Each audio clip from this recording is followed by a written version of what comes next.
Beyond the Gates spoilers tease that Kenneth may end up hospitalized, his injuries severe enough to raise concern: a fractured cheekbone, multiple contusions along his torso, and a deep gash on his lower abdomen. These weren't the kind of wounds one sustains in a fall or an accident. They were deliberate, fueled by rage, personal. And the person behind them was Martin Richardson. It all started that night at the family house, where tension had been building for months. Kenneth had been circling the Richardsons, digging through their past and cornering Martin with unspoken threats. But it wasn't until he confronted Martin directly, face to face, in front of Samantha Richardson, that the mask finally slipped. Words were exchanged sharp, cutting, deliberate. Kenneth pushed buttons that had long been buried under Martin's strained composure. The result? An eruption. Martin lashed out, fists pounding, driven by a fury that left Kenneth bleeding and dazed on the cold floor. Samantha screamed, caught between disbelief and fear. Her brother had become a stranger. She didn't hesitate. The moment the final blow landed, she was already on the phone with emergency services. Police. Paramedics. Everything escalated in under 5 minutes. By the time the sirens pierced the silence of their quiet neighborhood, Martin was pacing, hands bloodied, breathing ragged, while Samantha tried to stop Kenneth's bleeding with a kitchen towel. She was crying, her voice barely holding together as she tried to explain what happened to the dispatcher. Kenneth, semi-conscious, mumbled threats and promises of revenge between shallow gasps. The police arrested Martin on the spot, charging him with aggravated assault. Kenneth was taken into surgery within an hour of arriving at the hospital. The wound on his abdomen had narrowly missed a major artery. Doctors said he was lucky. Kenneth didn't think so. He thought he had waited too long for this. But in a twisted way, Kenneth got what he wanted.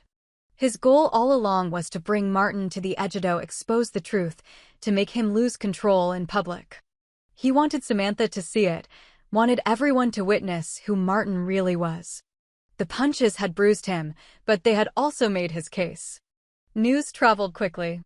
Nicole Richardson, Martin's mother, received the call while at a charity event. Her wine glass shattered as it slipped from her fingers. Anita Dupree, a longtime family friend, heard soon after.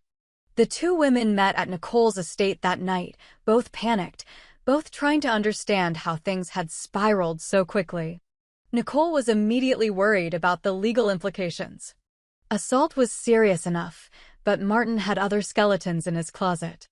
2 years ago, something terrible had happened, something he had buried with Nicole's help. If Kenneth knew about it, and he likely did, then the current assault charge could unearth everything. Tied together, the incidents could mean Martin would face a lifetime behind bars. Nicole went into damage control. She contacted the best legal team in the state. Money was no object. Martin could not go to prison, not for this, not for what he had done before. She met with prosecutors, made phone calls, used every connection she had. But the situation was fragile. Kenneth wasn't backing down. He rejected the first off-era formal apology from Martin and a sizable financial settlement. Kenneth told the lawyers that this wasn't about money. It never was. He had been waiting 2 years to make Martin pay, and now he had the leverage. Martin didn't just attack him. He proved everything Kenneth had been saying. When Nicole requested to meet Kenneth in person, he agreed, though under police protection. The hospital room was quiet, sterile, filled with the smell of antiseptic. Nicole looked at Kenneth, her expression a mix of desperation and pride. She was still composed, still refined, but there was a crack in her voice. "Name your price," she said quietly. Kenneth shook his head. "My price is prison." Nicole tried everything. She explained Martin's mental health struggles. She pointed to the pressure Martin had been under, the family expectations, the legacy. Kenneth listened, but didn't flinch. He knew the story. Knew how the Richardsons used their power to cover their tracks. Nicole left that room with clenched fists. Kenneth was going to destroy her son, and there was nothing she could offer that would change his mind. Anita Dupree offered to step in next. She had history with Kenneth's mother and thought maybe, just maybe, she could find a softer angle. Meanwhile, Martin sat in a holding cell, isolated and cold. He replayed the moment over and over again in his head: Kenneth's smirk, the provocation, Samantha's scream. It was supposed to be a confrontation. It turned into a breakdown. His lawyer visited him 2 days later and gave him the rundown. The assault charge was strong. Witness testimony from Samantha made it ironclad. And worse, rumors were already circling about what happened 2 years ago. If that became admissible in court, Martin's chances of walking free were nil. Nicole shifted her strategy. She reached out to Samantha, asking her to recant or downplay her witness statement. Samantha refused. She was done protecting Martin. She had seen the worst of him that night, and she couldn't be part of another cover-up. Kenneth's condition improved slowly. He was in recovery for a week before he was able to walk again. During that time, he began to draft his official statement, detailing not just the attack, but his suspicions about what happened 2 years prior. The timing wasn't a coincidence. He knew exactly what he was doing. And he had more than enough circumstantial evidence to raise questions. Whispers started.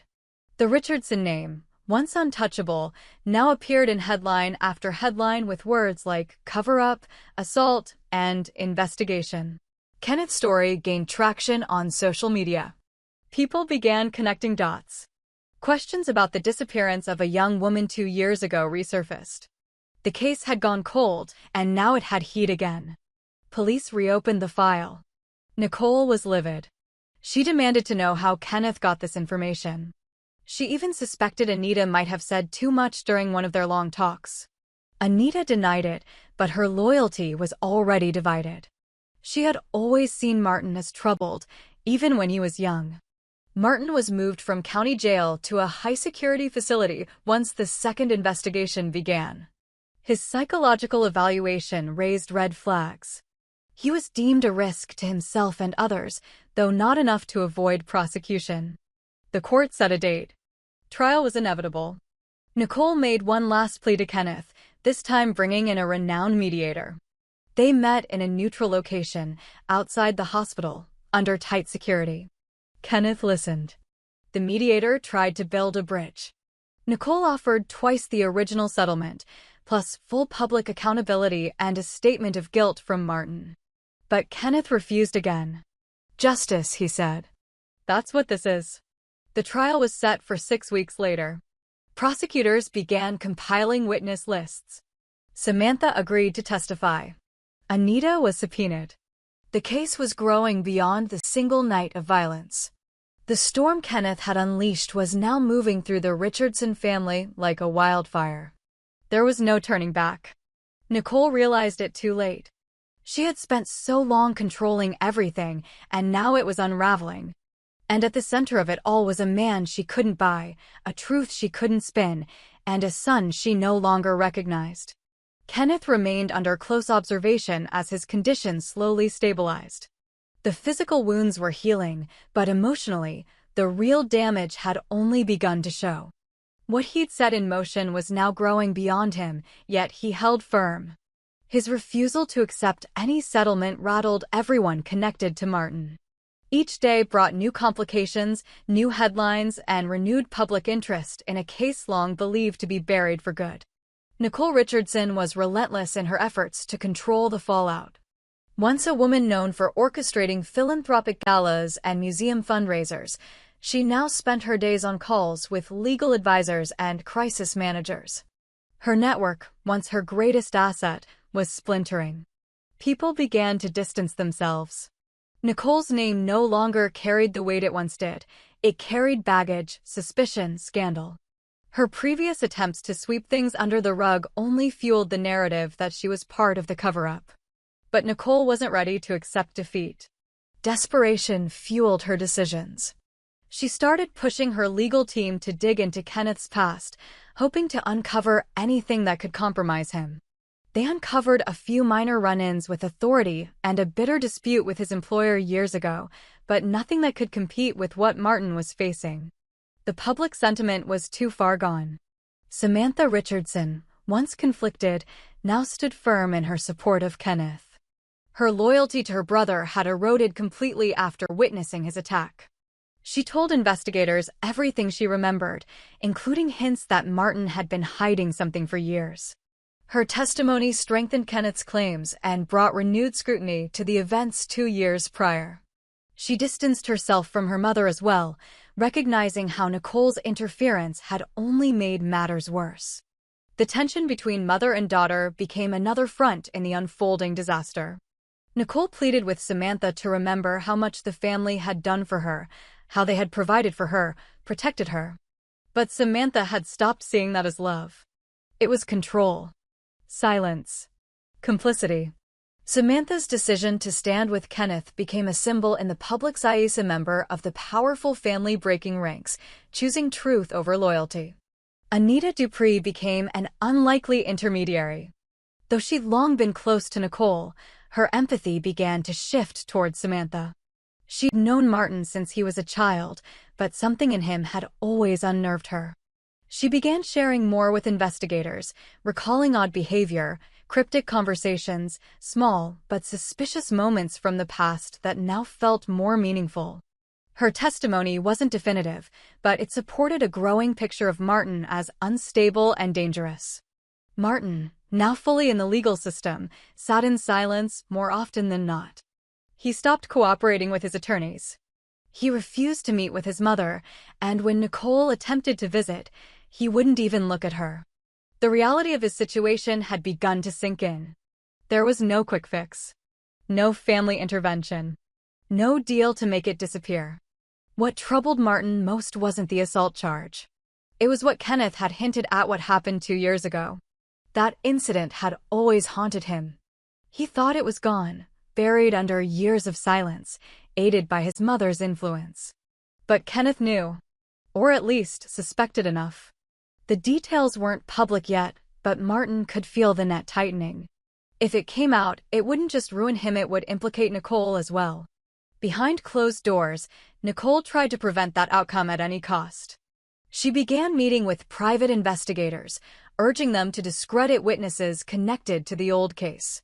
She pulled favors from journalists to control the media narrative. But the old story wouldn't stay buried. Rumors swirled of a young woman who had vanished after a party at the Richardson estate, someone close to Martin, someone who had threatened to go public with information. A woman whose body was never found. As police reopened the investigation, a former groundskeeper at the estate came forward. He'd been let go after the disappearance and had always suspected something. He told detectives about a night 2 summers ago when he'd seen Martin and the woman arguing near the woods behind the property. Hours later, he saw Nicole herself out there, flashlight in hand. He was told never to speak of it. With this new testimony, the scope of the case widened. Martin was now a person of interest in a potential homicide, and Nicole was under suspicion for obstruction of justice.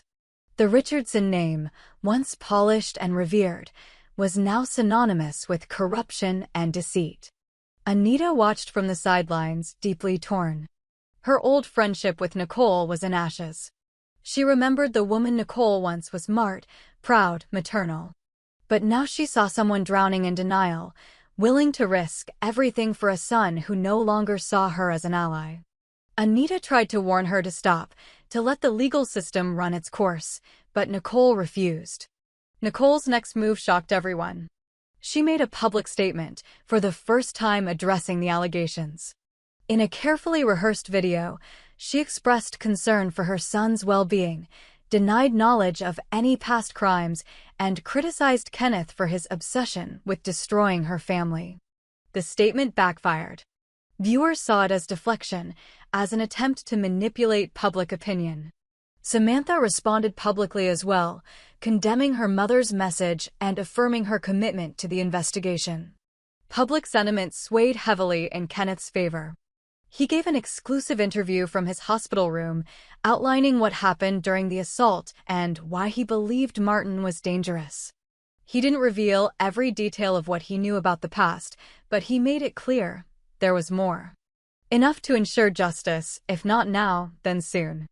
Martin's legal team, backed into a corner, began preparing for a plea deal. They knew the homicide investigation might take months or years, but the assault case was airtight.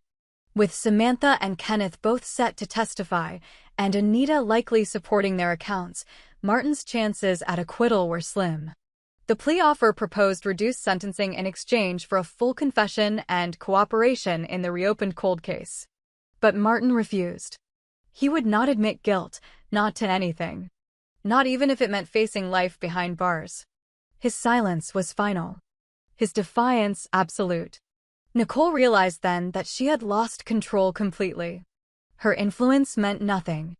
Her money couldn't fix it. Her connections had abandoned her. And her son, the boy she raised, the heir to everything, had chosen ruin over responsibility. Behind the scenes, the homicide investigation gained momentum.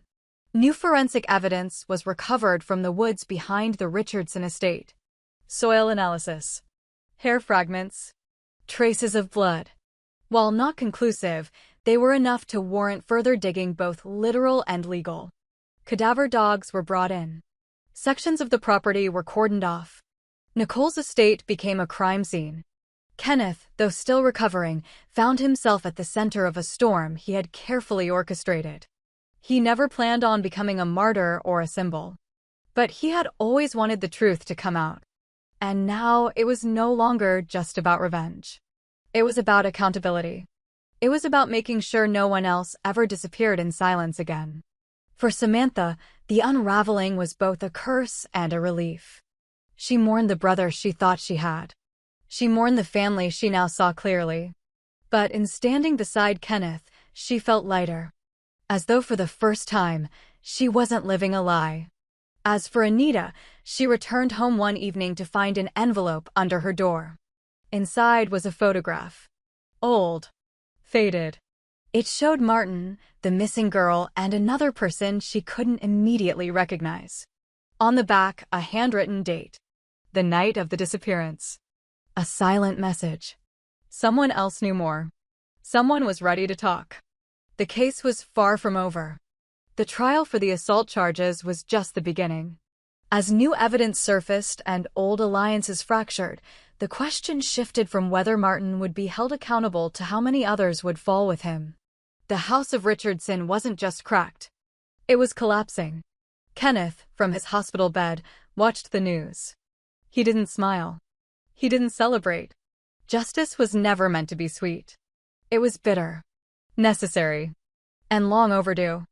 And somewhere, in the shadows of everything unfolding, a witness who had remained silent for years finally picked up the phone, ready to speak.